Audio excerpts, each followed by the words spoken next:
pueblo de Guatemala está hablando. Escuchémoslo y respondamos. Nuestro futuro compartido, nuestra historia como país y nuestro legado como nación dependen de ello. No podemos defraudar. Muchas gracias.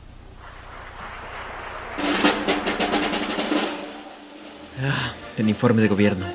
¿Cómo olvidar cuando en 2023 salimos a defender lo poco de democracia que nos quedaba, a frenar a los corruptos, a recuperar la primavera? Y claro, ¿quién mejor para encabezarla que el hijo del presidente que una vez la soñó? Y como debe de ser, el gobierno respondió. Por ejemplo, la pobreza. Bueno, sigue aumentando, pero no se puede pedir todo. ¿Qué tal la persecución a líderes comunitarios? Bueno, sigue y está escalando, pero veamos. Alfabetización. Oigan, ¿y los programas de alfabetización? Bueno, al menos sacaron a los corruptos que casi les roban las elecciones, tal y como prometieron.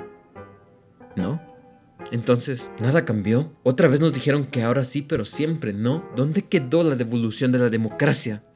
Y, a ver, antes de empezar, esto no será una crítica simplista diciendo que el gobierno es malo porque mi tribu es buena y la tuya es mala. Pero el gobierno no está generando un cambio real. Y esto no quiere decir que estemos a favor de la oposición corrupta que está sumiendo al país en un caos a través de la violencia. No, los gobiernos van y vienen. El problema no es ese. El problema real es el sistema que hace que todo siga igual, sin importar quiénes estén de turno. Y bueno, si este señor dice que escuchemos al pueblo, hagámoslo. Y bueno, después de todo, tú eres pueblo, yo también soy pueblo. Y ese tipo de allá que se llama a sí mismo clase alta, que cree que por tener un negocio que hoy funciona y un par de trabajadores mal pagados, ya forma parte de quienes mandan este país desde hace siglos. Y la verdad es que puede irle bien, sí, pero está a un mal día, a un accidente o a una sola crisis para quedarse en la calle. Y en estos tiempos de cambio, no hay nada más común que las crisis. Así que sí, él también es pueblo. Y entre más rápido aceptemos que lo somos, más rápido podremos organizarnos y empezar a discutir qué necesitamos. Pero aquí van algunas ideas. Para empezar, necesitamos condiciones que garanticen una vida digna, educación, salud, vida, vivienda y alimentación, derechos básicos para todos que no deberían de ser un lujo ni un privilegio, y con los cuales todos estamos de acuerdo. ¿Qué más? Pues queremos paz y justicia. Fuimos los primeros en poner el pecho cuando hizo falta, y a lo largo de la historia, el pueblo ha derramado su sangre por el bien de todos. Por eso exigimos un gobierno que vele por el bien común y por la justicia para quienes ya no están. Y para que todo esto sea posible, necesitamos tierra y territorio. Tierra, porque a través de la tierra producimos comida y vivienda. Aún más importante es en un país en el cual la mayoría se dedica a la agricultura. Pero también necesitamos territorio, estos espacios y tiempos que nos sirven para compartir, para organizarnos, para que cada pueblo desarrolle libremente sus tradiciones espirituales y culturales. Tierra y territorio, para tener el derecho de existir. Esto no nos lo regalará nadie, por eso necesitamos participar, no que nos representen. Basta ya de ese teléfono descompuesto donde políticos y oligarcas hablan y deciden por nosotros. Solo el pueblo sabe lo que el pueblo necesita. Necesitamos entonces un gobierno del pueblo. Y sí, te estamos invitando a vos. Participa. Puedes traer a tus amigos, a tu familia y a tu mamá, sí, también. Necesitamos también soberanía. Y esto es fundamental. Llevamos 500 años desde Pedro de Alvarado hasta Donald Trump, explotándonos y esclavizándonos, teniéndonos como su patio trasero, trabajando para ellos y unos cuantos multimillonarios. Así que si queremos un pueblo verdaderamente desarrollado y libre, primero debemos ser realmente independientes y tomar en nuestras manos el rumbo de nuestra propia historia. Son cosas básicas, muchas, incluso detalladas en el plan de gobierno de Semilla. Así que entremos en detalles. Vida digna. Para empezar y siendo objetivos, miremos algunas cosas buenas que se deberían de seguir fomentando y que se hicieron relativamente bien. Empleo. Subieron el salario mínimo un 10%. Algunos dijeron que esto iba a destruir la economía, que las empresas iban a cerrar y que el empleo iba a caer, pero no pasó. En 2025 la economía creció un 4.1% por encima del promedio regional. Hubo más empleo formal, no menos. Así que bien, eso demuestra algo importante. Cuando el trabajador de a pie tiene más dinero, la economía se mueve. Y aunque aún no se cubre el costo de la canasta básica con este salario, el camino es este. Suelos. Miles de casas pasaron de tener pisos de tierra a tener pisos de cemento. Esto ayuda a prevenir enfermedades y a mejorar la calidad de vida. Una buena muestra de creatividad. Y bueno, ya. Aquí es donde se pone más complicado. Salud. Parece haber una mejora considerable en el abastecimiento de medicamentos, al pasar de un 40 a un 90% de abastecimiento. Pero hablando de cobertura, según UNICEF, Guatemala tiene la cobertura cobertura de salud más baja de Centroamérica. El gobierno, desde luego, construyó centros de salud, pero continuamos a un ritmo bajo. Y sí, los gobiernos anteriores fueron peores. Construyeron solo 4 centros de salud. Pero ¿en serio la vara va a ser compararnos con los peores gobiernos de nuestra generación? Sigue habiendo baja cobertura. No llegamos ni siquiera a tener una farmacia Proam por municipio. Los medicamentos y la capacidad adquisitiva de estos mismos sigue siendo difícil, especialmente cuando abogados y políticos amañan las compras para favorecer a unos pocos proveedores. Avanzando sí, pero muy poco a poco. Educación y alfabetización. Mira, lo mejor acá es que se atendió a 1 millón de niños con nivelación y lectura, así como que se remozaron 22.000 centros educativos, más de 2/3 partes del total. Podríamos resaltar que no hay indicadores o información detallada sobre esto que expliquen a fondo qué significa remozar o cuáles fueron los programas de nivelación, pero esperamos que esto haya significado un cambio significativo. Por otro lado, se crearon 500 nuevos institutos, lo que nos da un aumento de un 1.3% con respecto a la cantidad total, lo cual nuevamente sigue siendo muy poco. Y mira, lo anterior, aunque sea poco, es bueno, pero los problemas sustanciales en cuanto a educación aún nos dejan muchas dudas. ¿Cuántos jóvenes logran estudiar? ¿Cuál es la calidad de la educación? ¿Cuántos estudiantes abandonan? ¿Están comiendo nuestros estudiantes? ¿La educación respeta e incluye a todos los pueblos de nuestro territorio? ¿Hay educación sexual integral? ¿Cuánto tiempo tarda un niño de llegar de su casa a su escuela y viceversa? ¿Qué tan seguros son los caminos? ¿Qué tan capacitados están los profesores? Y finalmente, ¿cuántos estudiantes llegan a la universidad? En Guatemala solo el 2.6% de la población logra acceder a la universidad. La mayoría estudia en la única universidad pública del país. Hoy, cooptada por los sectores más oscuros del poder, lo que ha derivado en persecución, criminalización y militarización del centro educativo. ¿Y qué hizo el gobierno? Nada. Solo llegaron para la foto, poniendo aún más el foco sobre el movimiento estudiantil, que trata de defender la educación mientras estudia y trabaja, mientras que ellos, una vez en el gobierno, nos dejaron completamente solos. Becas. En cuanto a becas, el gobierno otorgó 21.575 becas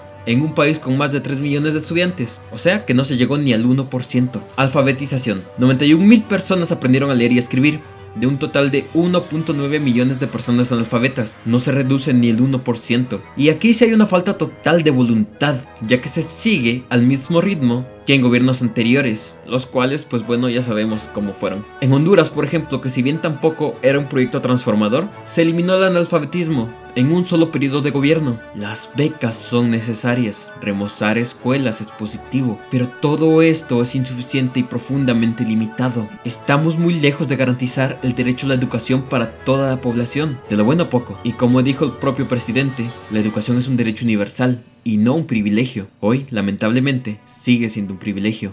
Créditos. Bueno, al menos esta vez sí se apoyó al pequeño y mediano productor y no solo a las megacorporaciones que gobiernan el país, ¿verdad? Y mira, con este objetivo se creó el programa de créditos Tobanic, con un fondo de 500 millones, el cual tiene una tasa de interés de un 10.5%, o apenas un poco mejor que el de un banco normal. No es usura, pero tampoco es una apuesta por el pequeño productor. Pero bueno, vamos a los resultados y pues después de 2 años solo se entregaron 557 créditos por un total de 60.6 millones. Esto es apenas el 12% del fondo disponible. Entonces la pregunta es inevitable: ¿no pudieron o no quisieron facilitar estos créditos? Pero mira, uno de los problemas de mi generación es que nadie va a poder tener casa propia. No porque no trabajemos, sino porque las inmobiliarias expulsan a la gente de sus territorios, construyen mega apartamentos y especulan con la vivienda, suben los precios y convierten el derecho de vivienda en un negocio. En este contexto, el gobierno presenta el programa Mi Primera Casa con 1.890 millones y en estos 2 años solo entregaron 670 casas que ni siquiera construyó el Estado. El programa solo sirve si compras a una inmobiliaria privada. Y como el Estado es el que pone el dinero, ellas suben el precio. Así el programa termina más siendo un subsidio a empresas que una política de vivienda. De hecho, si te vas a la página del programa, hablan de clientes. Clientes, no familias, no personas, no beneficiarios. Clientes. El Estado podría construir, competir y bajar los precios. Violencia. Durante la sesión de presentación del informe se reconoció la captura de 2.800 personas como un logro, de alguna manera, además de la incorporación de 6.000 nuevos agentes a la PNC. Esto para mejorar la seguridad, pero a su vez también se reconoció un incremento en la violencia, o sea que reconocieron que no funcionan esas medidas. Mujeres y niñez. Hablemos claro, esto no se puede maquillar. En 2025 hubo 44.000 denuncias por delitos contra mujeres, niños y niñas, 121 denuncias cada día. La violencia contra mujeres no baja, y que no aumente no es un logro, es tragedia sostenida. Los embarazos en niñas de 10 a 14 años aumentaron, más de 2.100 casos en un año, y más de 54.000 adolescentes fueron madres en 2025. Eso es violencia estructural, ese desinterés, desprecio y falta de voluntad política hacia la niñez y la juventud, los cuales fueron tema central en campaña, puede comprobarse también en el estancamiento de programas de gobierno para contribuir a combatir la desnutrición en un país donde la mitad de los niños sufren de esta. Y mientras tanto, los diputados intentaron aumentarse el salario, incluidos los del bloque oficialista, hasta que lo lograron. 46.000 quetzales es lo que gana en promedio un diputado. Y si bien en esta sesión el bloque oficialista sí votó en contra, el aumento ahí está. Recordemos que Arévalo prometió que se bajarían el sueldo y que harían una revisión de los honorarios. Sin embargo, ni siquiera la vicepresidenta quería reducirse su salario un poco. En cuanto a transporte, nada. La ciudad está a punto de colapsar y lo único que se ha hecho es darle proyectos innecesarios a empresas privadas que solo destruyen el medio ambiente. Con el tema de manejo de residuos, tampoco nada. Tenemos montañas de basura, literalmente montañas, que van a caernos encima si no hacemos nada. Entonces la pregunta es clara.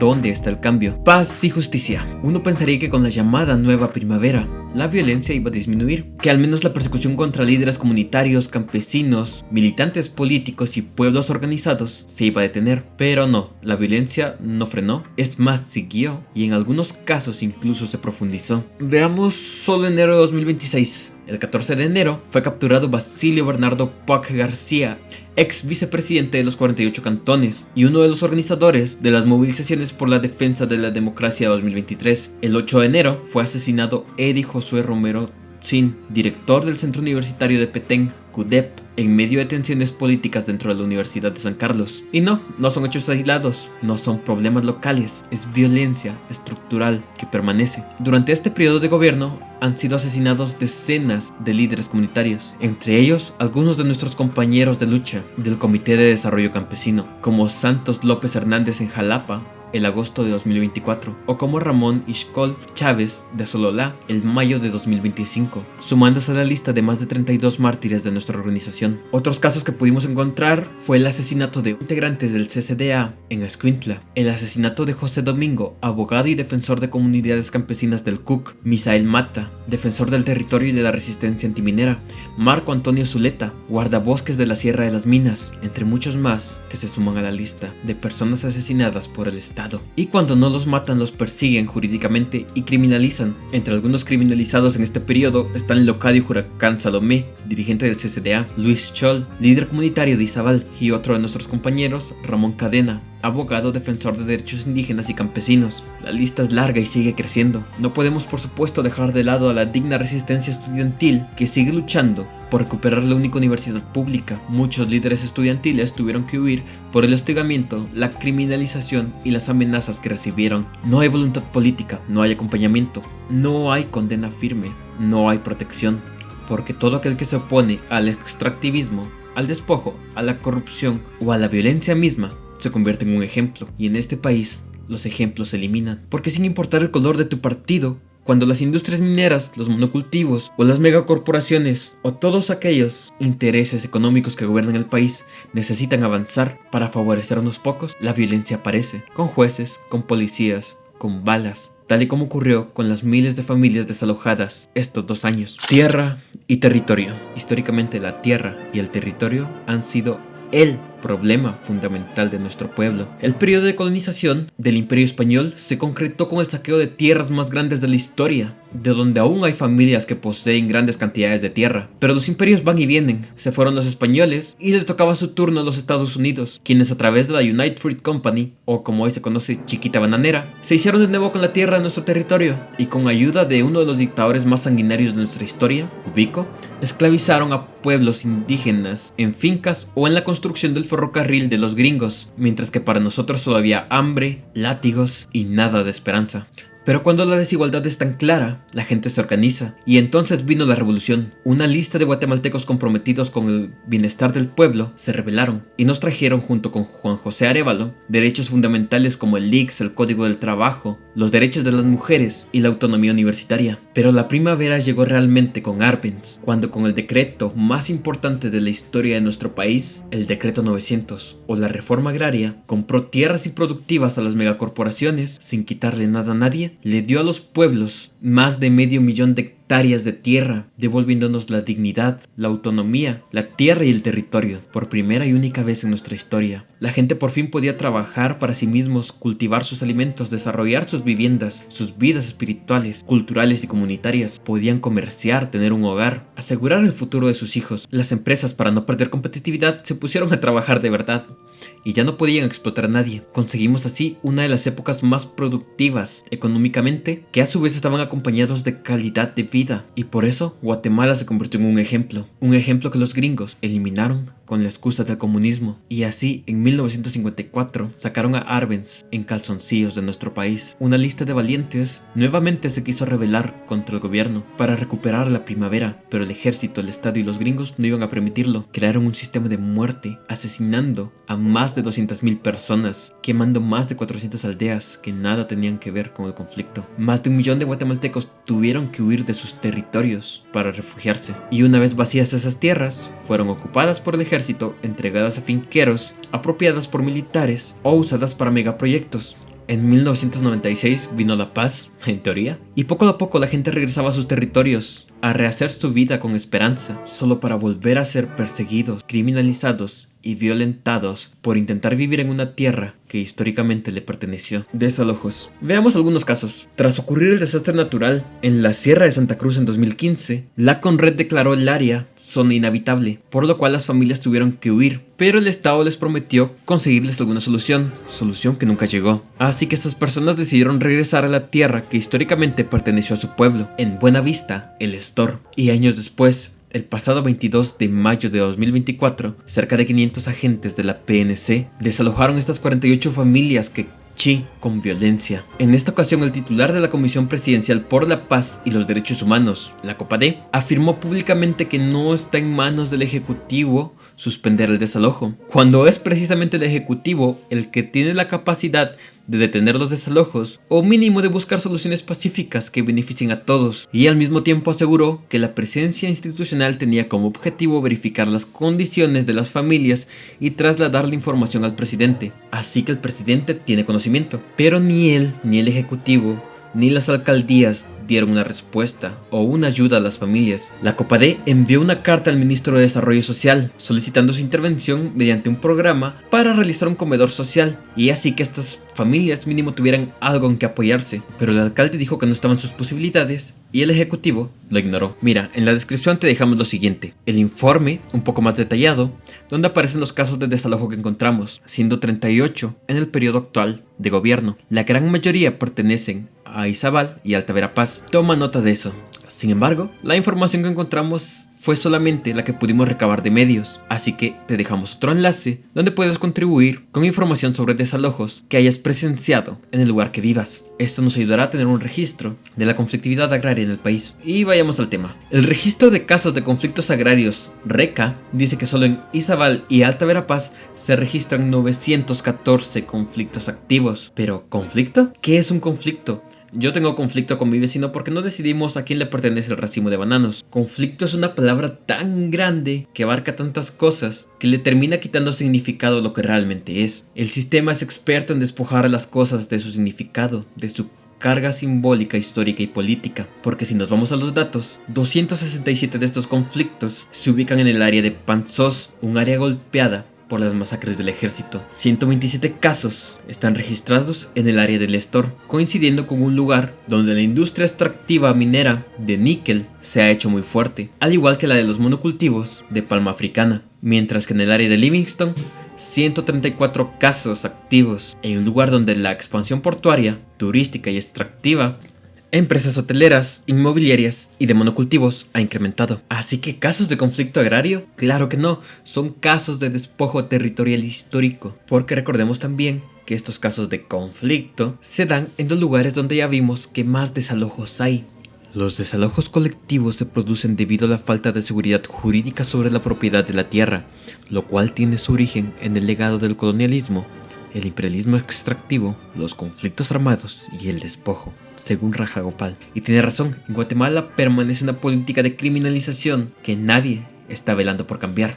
Y para terminar, miremos otro ejemplo. Mientras muchos nos preparábamos para celebrar Navidad, el 17 de diciembre, por la mañana, vecinos del Estor y Zabal reportaron la repentina presencia de cientos de agentes de la PNC. Mientras muchas familias compartíamos alimentos y convivíamos en el cierre del año, las familias de la comunidad quechí de la Ceiba eran despojados de sus viviendas, de su sustento, la tierra y de su forma de vida. Se utilizaron bombas lacrimógenas, fuerza física, seguridad privada incluso, y personas de particular con motosierras para destruir las casas construidas por la comunidad. Durante el operativo, mientras una familia intentaba rescatar lo poco que le quedaba de sus pertenencias, la hija menor sufrió una descarga eléctrica provocada por la intervención policial. En vísperas de Navidad, 40 familias quechí quedaron a la intemperie, sin vivienda, sin alimento, sin alternativas. Esta es la realidad concreta de lo que prometieron como nueva primavera. La comunidad solicitó mesas de diálogo, esto para buscar soluciones pacíficas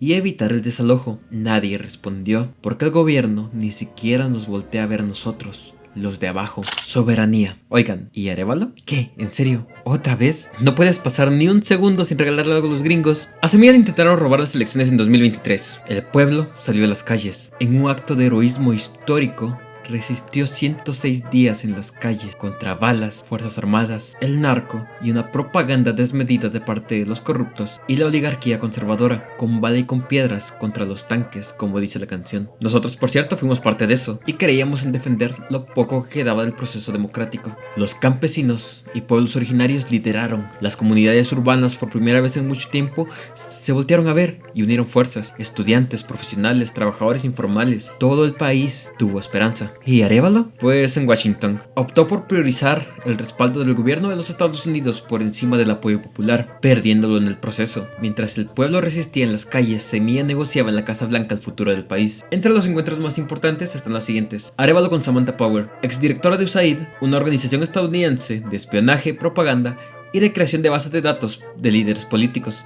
Ella está directamente vinculada a procesos de intervención, golpes de estado y bombardeos en pueblos como Libia, además de golpes a pueblos hermanos que buscaban su soberanía como Bolivia, los cuales tenían un proyecto de representación de los pueblos. Otro, tras tomar posesión, en febrero de 2024, el secretario de Estado Marco Rubio vino a Guatemala. Se acordó que el cuerpo de ingenieros del ejército de los Estados Unidos evaluaría las instalaciones de 2 nuevas bases portuarias y una vía férrea en Guatemala, un ferrocarril en territorio guatemalteco controlado por los gringos para favorecer sus intereses económicos. ¿A qué me recuerda esto? Esto es colonización adaptada a tiempos modernos. En estas negociaciones, Arévalo declaró: hemos acordado aumentar en un 40% el número de vuelos de personas deportadas, tanto con nacionales retornados como de personas de otras nacionalidades para su repatriación, en lugar de velar por el bien de nuestros hermanos migrantes, como prometieron, porque según el mismo Arévalo en su campaña, migrar no es solo un derecho, es parte intrínseca del ser humano, prometiendo establecer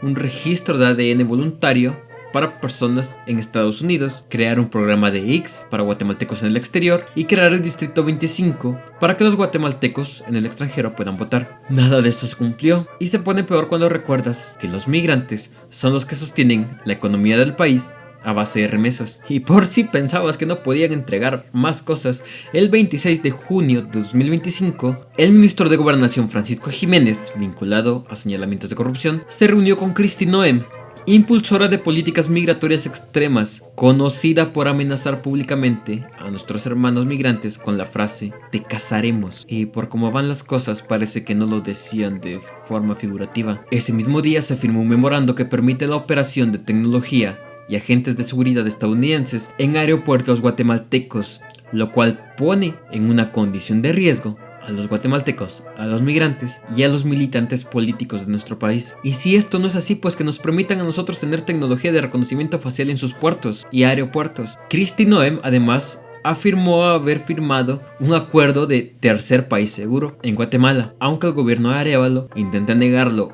o rebautizarlo. En la práctica, las políticas antisoberanas avanzan. Todo esto debería preocuparnos, especialmente cuando Estados Unidos hace una escalada en las agresiones imperialistas contra países como Venezuela, Groenlandia, México y todo el sur global. el imperio se prepara para intervenir en toda Latinoamérica y mantener sumiso a lo que ellos consideran su patio trasero. La primavera se perdió por un golpe de los Estados Unidos y la nueva primavera parece regalarles todo. Y mientras redactábamos el informe, otra vez. El 21 de enero, Arévalo se reunió con el asesor principal del secretario de Guerra, así como con el oficial de enlace superior del Departamento de Seguridad Nacional de los Estados Unidos y el secretario de Guerra adjunto, interino para la Defensa Nacional y el hemisferio occidental.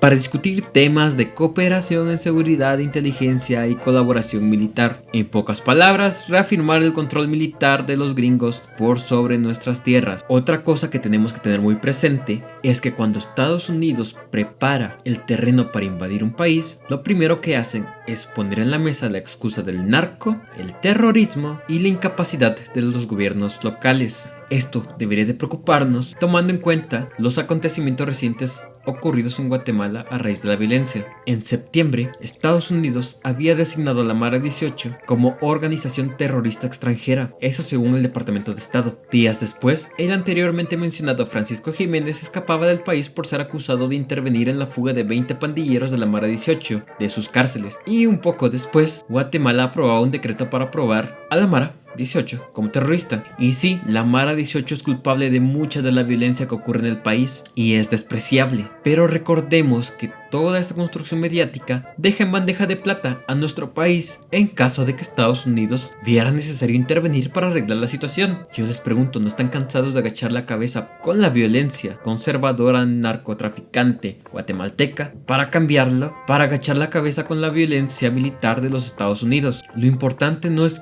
quién tiene la bota encima, sino quitarnos la bota. Finalmente, uno de los logros más importantes según el gobierno es que somos uno de los 4 países que consiguieron un 70% de productos sin aranceles, es decir, sin impuestos de exportación hacia Estados Unidos. Pues claro, si ya le arreglamos medio país, mínimo, ¿no?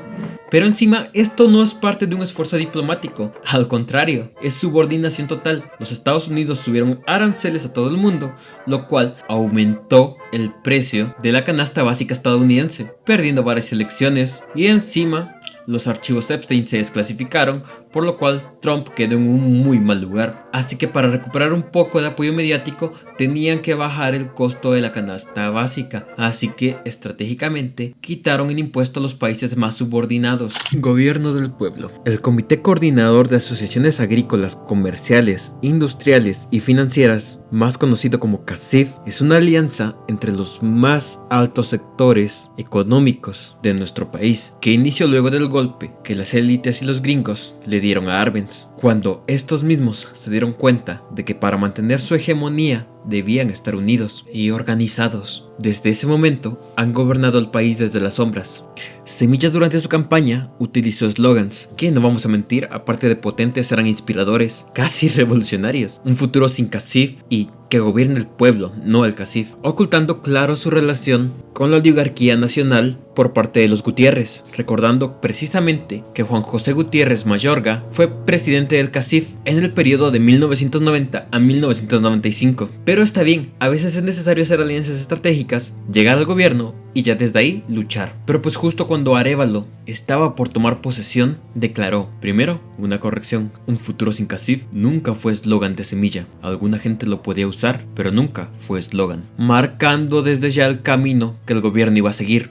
Una alineación clara y directa con los intereses empresariales. Recordemos que el CACIF tiene 60 representaciones en juntas directivas del Estado, por lo cual han habido varios intentos de excluirlo de estas, los cuales han fracasado. Miremos un ejemplo reciente. En noviembre del año pasado, se planteó una discusión en el Congreso. Durante la reforma a la Ley de Alianzas para el Desarrollo de Infraestructura Económica, el diputado Samuel Pérez presentó una moción para reformar el artículo del proyecto de ley con el cual se buscaba que el CACIF sea excluido del Consejo de Alianzas para el Desarrollo de Infraestructura Económica. Contexto: el CONADIE decide qué proyectos de infraestructura, como energía o carreteras, se hacen bajo alianzas público-privadas, cómo se hacen, con qué reglas y con qué empresas. Es decir, que es un espacio del Estado capturado por las élites económicas para favorecerse a sí mismas. Se genera un cogobierno con las élites empresariales, lo cual la historia nos ha demostrado que nunca es para beneficio del pueblo,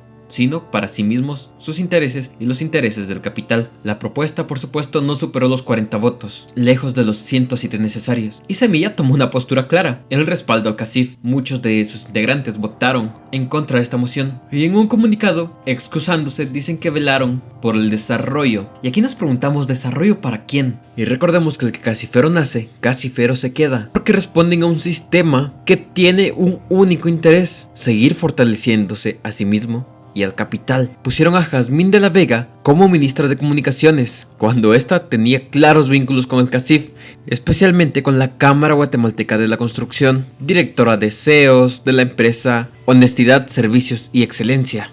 El gobierno respaldó con firmeza su nombramiento, diciendo que no representaba a nadie, a ningún interés ni sector, y más tarde tuvieron que destituirla porque ésta autorizó pagos a constructoras fuera del procedimiento de control acordado, es decir, benefició a empresas privadas. Nuevamente, uno esperaría que en la primavera democrática haya democracia, que hubiera un gobierno del pueblo, o mínimo un gobierno para el pueblo, pero seguimos sin ser escuchados. En un territorio tan lleno de saberes, culturas e ideas, no hay nada de representación, no hay nadie que repare en las verdaderas necesidades de los trabajadores, los campesinos, no hay nadie que quiera brindarle a los trabajadores el fruto y los medios de su propio trabajo. Es de acá que surge la necesidad de plantear una asamblea constituyente popular y plurinacional, un gobierno donde participemos todos los pueblos e identidades de nuestros territorios.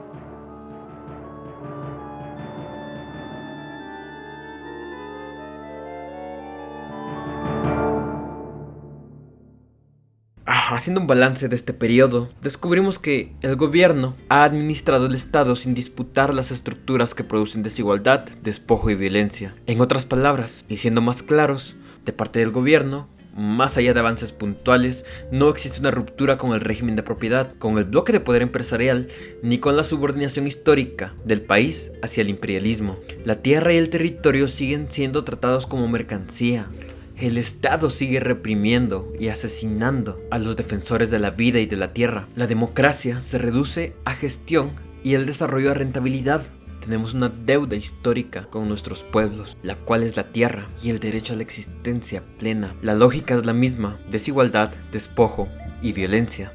El mantenimiento del sistema capitalista que se favorece solo a sí mismo y a unos pocos que se mantienen arriba, subordinando al resto. Entonces, ¿está todo perdido? No venimos a decir que no hay salida. Al contrario, hay una esperanza, y se llama organización. Organización para escucharnos, para decidir qué queremos como pueblo, y para trabajar en aquello que nos beneficie a todas y todos. Lo que tenemos que hacer es quitarnos la bota de encima, pararnos y luchar. La historia demuestra que ninguna transformación profunda ha sido concebida desde arriba. Los derechos, la dignidad, la vida misma solo han avanzado cuando el pueblo se organiza, confronta el poder y guía su propio camino. Miremos a las comunidades de Acul y Tzalbal. Después de años de lucha lograron recuperar su tierra comunal. Miremos a las y los compañeros del CCDA con su lucha incansable por la defensa del territorio. Nada de eso fue un regalo, todo fue organización. Nosotros, desde el Comité de Desarrollo Campesino y Juventud Codeca, trabajamos en temas como tierra, energía eléctrica y agua. Tenemos ideas, ejes de lucha y propuestas, pero también tenemos algo muy claro: nadie puede hacerlo todo solo. Por eso te invitamos, porque necesitamos toda nuestra imaginación, creatividad, trabajo y responsabilidad para cambiar las cosas. Impulsamos actividades culturales, formaciones políticas, acompañamiento jurídico en luchas comunitarias y territoriales, trabajo de investigación. Queremos involucrarnos en políticas públicas e incidir en la política desde los pueblos y para los pueblos. Ahora mismo estamos abordando temas como las elecciones secundarias que ocurren en el país y la lucha por la Universidad de San Carlos. Les traeremos contenido sobre esto, por supuesto, y como habrán notado, también necesitamos más manos, editores de videos, redactores, investigadores e investigadoras. Arte, cultura, deporte, nutrición, alfabetización, investigación, formación, ciencia. Hay espacio para ti, para tus ideas, para tus propuestas, desde donde quieras participar.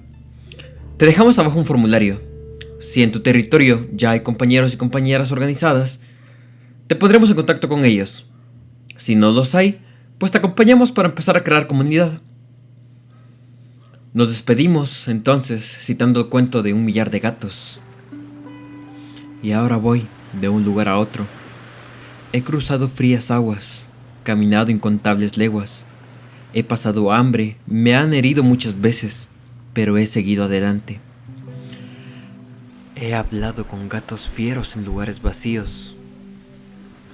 He gritado a las estrellas y susurrado a gatos moribundos en callejones. Mi mensaje es el mismo: sueñen, y lo repetiré hasta morir, hasta que me oigan humillar, crean y sueñen. Sueñen el mundo, no esta pálida sombra de la realidad, sino como es de verdad. Mientras uno sueñe, habrá esperanza, pero si sueñan un millar, lo habremos logrado.